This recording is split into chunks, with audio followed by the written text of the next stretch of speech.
किमियागर ने एक पुस्तक उठाई और वह वो पुस्तक को पढ़ने लगा। यह पुस्तक कारवा के किसी व्यक्ति ने खरीदी हुई थी। पुस्तक के पन्ने पलटते उसने एक नार्सिसस के बारे में किस्सा पढ़ा। नार्सिसस हर सुबह सरोवर के तट के पास आके अपना चेहरा बड़ी ही बारीकाई से झांका करता था। वह अपनी खूबसूरती को रोज निहारता। एक दिन सुबह का समय था। वह अपने खूबसूरती को निहार रहा था और ऐसे में अचानक वह सरोवर में जा गिरा। सरोवर में गिरते ही अफसोस कि वह मर गया, पर उसके बाद एक फूल पैदा हुआ उसी जगह पे। उस फूल को नार्सिसस कहा जाता था। यह किस्सा यही समाप्त नहीं हुआ। लेखक ने आगे भी कुछ लिखा है। लेखक ने लिखा है कि कुछ दिनों के बाद जो सरोवर मीठे पानी से भरा हुआ था वह खारे पानी में बदल गया। यह बात जंगल में फैल गई और वहां वनदेवियां प्रकट हुई। उन्होंने सरोवर से कहा कि क्यों तुम रो रहे हो? सरोवर ने कहा कि मैं नार्सिसस के लिए रो रहा हूं। वन देवियों ने कहा इसमें कोई आश्चर्य की बात नहीं है कि तुम नार्सिसस के लिए रो रहे हो। वैसे नार्सिसस बहुत ही सुंदर होगा, नहीं? इस पर सरोवर ने चुप्पी साध ली। उसके बाद वन देवियों ने कहा कि हम कितना पीछा करते थे नार्सिसस का कि हम उसे देख सके, पर तुम ही तो थे जो उसे रोज देखा करते थे। तुम बताओ ना, नार्सिसस सुंदर था? अब सरोवर ने कहा कि तुम ही बता दो कि वह सुंदर था कि नहीं, क्योंकि सच कहूं तो मैंने कभी नार्सिसस को अच्छे से देखा ही नहीं। वन देवियों ने विस्मित होके कहा कि वो तुम्हारे ही तो तट थे जहां वो रोज खड़ा होके खुद को निहारा करता था। तुम यह सवाल हमसे क्यों पूछ रहे हो? इस पर सरोवर ने कहा सच कहूं, जब वह अपनी दोनों आंखों से मेरे तटों पे झांका करता था तो उसकी उन आंखों में मैं अपना प्रतिबिंब देखा करता था। किमियागर ने सोचा कि कितना खूबसूरत किस्सा है। नमस्ते मित्रों, मेरी आज की कहानी किमियागर द एल्केमिस्ट, जिसे पाउलो कोएल्हो ने लिखी है, वह मैं आज प्रस्तुत करने वाली हूँ। इस कहानी का मुख्य किरदार सैंटियागो, जो स्पेन के एंडलुसिया गांव में रहता है। सैंटियागो साधारण चरवाहा है जिसके जीवन का ध्येय अपने भेड़ों के साथ खुले आसमान में घूमना है, अपने बैग में एक पुस्तक रखना है और मशक में थोड़ी सी शराब रख के जीवन व्यापन करना है। वह ज्यादा कुछ अपने जीवन में चाहता ही नहीं है, पर जिंदगी तब बदलती है जब एक रात वह पुराने चर्च के नीचे एक सपना देखता है, एक आवर्ती सपना जिसमें उसे खजाना दिखता है मिस्र के इजिप्ट के नीचे। सैंटियागो यह सपना एक बूढ़ी औरत को बताता है। बूढ़ी औरत उसे कहती है कि सैंटियागो, तुम्हें तुम्हारा सपना पूरा करना चाहिए, तुम्हें मिस्र जाना चाहिए। सैंटियागो उसकी बात नहीं सुनता, वह अपनी भेड़ों के साथ खुश है। कुछ दिनों के बाद उसकी मुलाकात सलेम के राजा से होती है।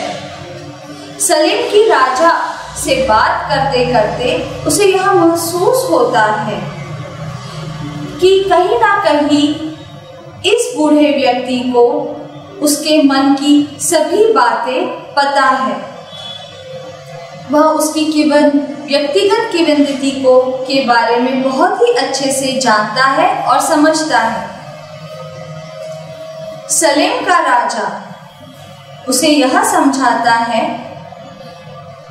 कि तुम्हें तुम्हारी व्यक्तिगत किंवदंती को सुन के आगे बढ़ना चाहिए। उसे वह अच्छे संकेत और बुरे संकेतों की सीख देता है। इतना ही नहीं, वह उसे 2 पत्थर देता है।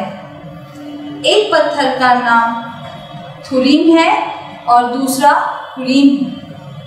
वह कहता है कि तुम्हें तुम्हारे सपनों को पूरा करना चाहिए, ब्रह्मांड की आत्मा तुम्हें जरूर साथ देगी। सैंटियागो सलेम के राजा की बात सुन के, जिसका असली नाम मिल्कीसेदक है, उसकी बात सुन के वह अपने सपने को पूरा करने का मन बना लेता है। दूसरे दिन वह अपनी भेड़ों को बेच देता है और तैयारी करता है अफ्रीका में जाने की। सैंटियागो अफ्रीका में है। अब उसे ये महसूस हो रहा है कि उसने जो सोचा था चीजें उतनी आसान नहीं है। पहले ही दिन उसके सभी पैसे एक समूह लूट लेता है और वह अकेला वहां पर भटकते रहता है। उसे तो अरबी भाषा भी नहीं आती। अब सैंटियागो क्या करेगा? सैंटियागो यह मन बना लेता है कि उसे कहीं नहीं, बस अपने गांव वापस चले जाना है। कुछ पैसे कमा के वह वापस अपने गांव जल्द से जल्द पहुंच जाए। रास्ते में भटकते भटकते उसकी मुलाकात क्रिस्टल के व्यापारी से होती है। क्रिस्टल का व्यापारी उसे अपनी दुकान में नौकरी देने के लिए तैयार हो जाता है। सैंटियागो खूब मेहनत करता है। वह उस दुकान में बड़े बदलाव भी करता है, जिससे उसे वित्तीय पुरस्कार भी मिलते हैं। 11 महीने में सैंटियागो इतने पैसे कमा लेता है कि वह एंडालुसिया जाके अच्छे से अपना जीवन यापन कर सके। पर उसे अपनी व्यक्तिगत किंवदंती के बारे में चेतना होती है। उसे यह लगता है कि उसका काम उसे सपने पूरे करना है। वो आखिरकार अफ्रीका आया ही क्यों था? और वह चल पड़ता है अपनी राह में अपनी सपने को पूरा करने के लिए। अब सैंटियागो सहारा के विशाल रेगिस्तान को पार करने का मन बना लेता है। रेगिस्तान में वह एक कारवां से जुड़ जाता है। कारवां में उसकी मुलाकात एक अंग्रेज व्यक्ति से होती है। अंग्रेज किमियागर से मिलना चाहता है और सैंटियागो मिस्र में जाके खजाना पाना चाहता है। दोनों अच्छे दोस्त बनते हैं। सैंटियागो जीवन से सीख लेने पे विश्वास रखता है, पर अंग्रेज पुस्तकी ज्ञान पे विश्वास रखता है। परंतु इससे इनकी दोस्ती पे कोई आँच नहीं आती। वे एक दूसरे को साथ देखते आगे बढ़ते जाते हैं। इस तरह से वे ओएसिस में पहुंचते हैं, अल फयूम ओएसिस। वहां पर वह किमियागर के घर में जाते हैं। अंग्रेज को किमियागर से मिलना ही एकमात्र उसके जीवन का ध्येय था। अल फयूम ओएसिस में सैंटियागो की मुलाकात फातिमा से होती है।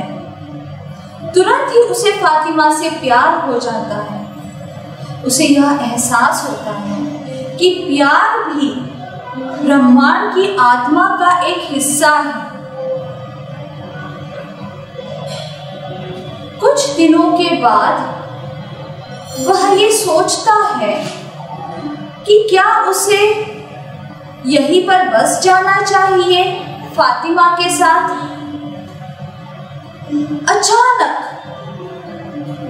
एक दिन वह देखता है दो बाजों को लड़ाई करते हुए।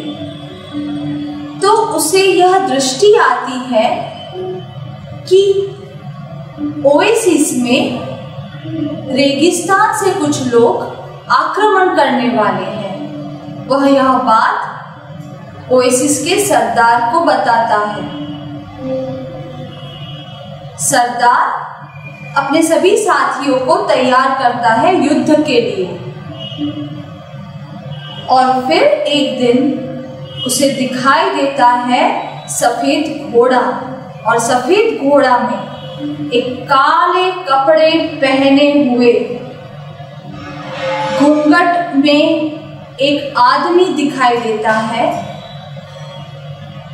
जिसने खुद को पूरी तरह से ढका हुआ है और एक बड़ी सी तलवार लेकर वह घुड़सवारी कर रहा है। यह और कोई नहीं, यही किमियागर है। इस तरह से सैंटियागो की मुलाकात हो जाती है किमियागर से। हम युद्ध में वापस आते हैं।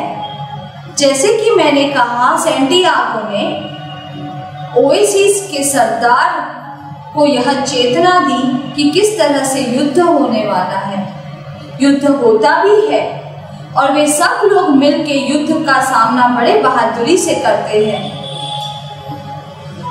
फातिमा जो ओएसिस में रहती है, जहां पर उसे बसने की इच्छा है, उसे बार बार ये ख्याल आता है कि उसे यहीं पर बस जाना चाहिए। पर फिर किमियागर उसे एक बात कहता है।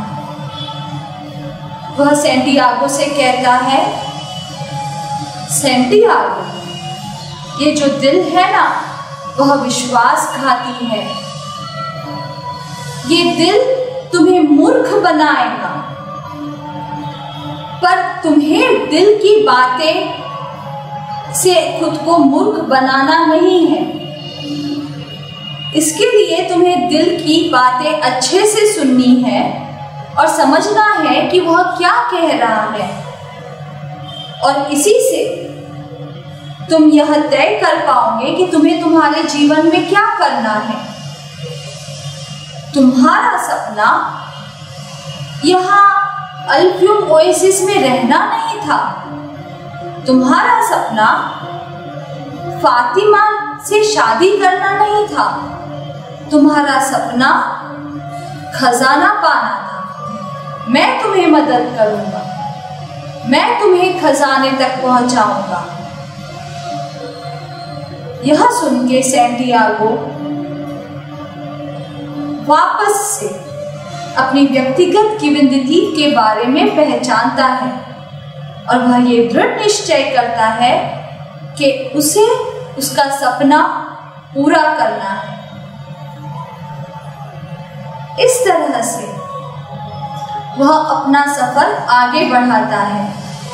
किमी आगर और सैंटियागो आगे बढ़ते हैं मिस्र के रेगिस्तान की तरफ जाने के लिए, पर उनका सामना एक आदिवासी समूह से हो जाता है। वे किमी आगर और सैंटियागो को बंदी बना लेते हैं और उन्हें जान से मारने की धमकी देते हैं। किमी आगर आदिवासी के सरदार से कहता है कि तुम्हें पता है कि सैंटियागो बहुत बड़ा जादूगर है। वह हवा में गायब रखने की शक्ति रखता है। किमी आगर के पास और कोई चारा नहीं होता, पर वह हामी भर देता है और फिर वो 3 दिन तक सतत मनन करता है कि वह क्या करे। वह ध्यान करता है और वह रेगिस्तान से, हवा से, सूरज से और फिर ब्रह्मांड की आत्मा से कुछ फल मांगता है, कुछ शक्ति मांगता है। और वह दिन भी आ जाता है जब आदिवासी का समूह वहां पर प्रस्तुत होता है ये देखने के लिए कि क्या सचमुच में सैंटियागो गायब हो सकता है। और सैंटियागो वह कर दिखाता है। वह हवा में 2 पल में गायब होके शिविर के दूसरी ओर खड़ा हो जाता है। सरदार बहुत खुश होता है। वह उसके कला से प्रभावित होता है और सरदार किमी आगर को और सैंटियागो को वहां से जाने की अनुमति देता है। अब किमी आगर सैंटियागो से कहता है कि मैं तुम्हारा साथ बस अब यहीं तक दूंगा। मिस्र में तुम्हें अकेले ही जाना होगा। मुझे तो वापस खालिस्तान अल्फ्यूम ओएसिस में जाना है। और वह सैंटियागो को अलविदा कह देता है। सैंटियागो हिम्मत रख के अकेले ही पर आगे बढ़ता है।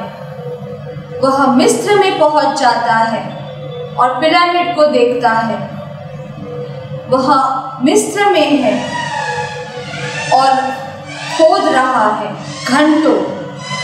1 दिन हो गया, दूसरा दिन हो गया, महीनों से वो खोदता ही रहता है पर उसे कुछ हाथ नहीं आता। एक दिन होता यूं है कि लुटेरों का समूह वहां से गुजर रहा होता है। वह सैंटियागो को मारते हैं और पूछते हैं कि तुम्हें खजाना मिला है वो हमें दे दो। पर सैंटियागो उन्हें ये बताता है, विश्वास दिलाता है कि देखो मेरे पास तो कुछ भी नहीं है। उसकी बातें सुन के समूह में से एक व्यक्ति हंस पड़ता है। हा हा हा हा हा। अरे भाई, मुझे भी सपना आया था कि खजाना है, खजाना छुपा हुआ है, खजाना दफन है, बस जगह अलग थी। और यह कह के वो वहां से चल पड़ता है। वह ये भी कहता है कि वो जगह एक पुराने चर्च कुलूर के पेड़ के नीचे स्पेन में कहीं पर थी। और वह समूह सैंटियागो से दूर चले जाते हैं। सैंटियागो अपने गांव एंडलूसिया पहुंच गया है। वही पुराने चर्च पे, उसी गुलूर के पेड़ के नीचे वो खोद रहा है। और हाँ, उसे मिल गया उसका खजाना। मित्रों, मैं आपसे सिर्फ इस कहानी के द्वारा यही कहना चाहूंगी कि हमारे सपने हमारे अपने हैं। इन्हें पूरा करने की जिम्मेदारी भी हमारी अपनी ही है। राह में चलते चलते हम भटकेंगे, पर हमें दृढ़ निश्चय से आगे बढ़ना है। हमें भटकना नहीं है, हमें हमारे सपनों को पूरा करना है। और इसके लिए ब्रह्मांड की शक्तियाँ आपका साथ देंगी। जब आप अपना साथ देंगे, जब आप अपने सपनों के पीछे सतत प्रयत्न करेंगे। धन्यवाद।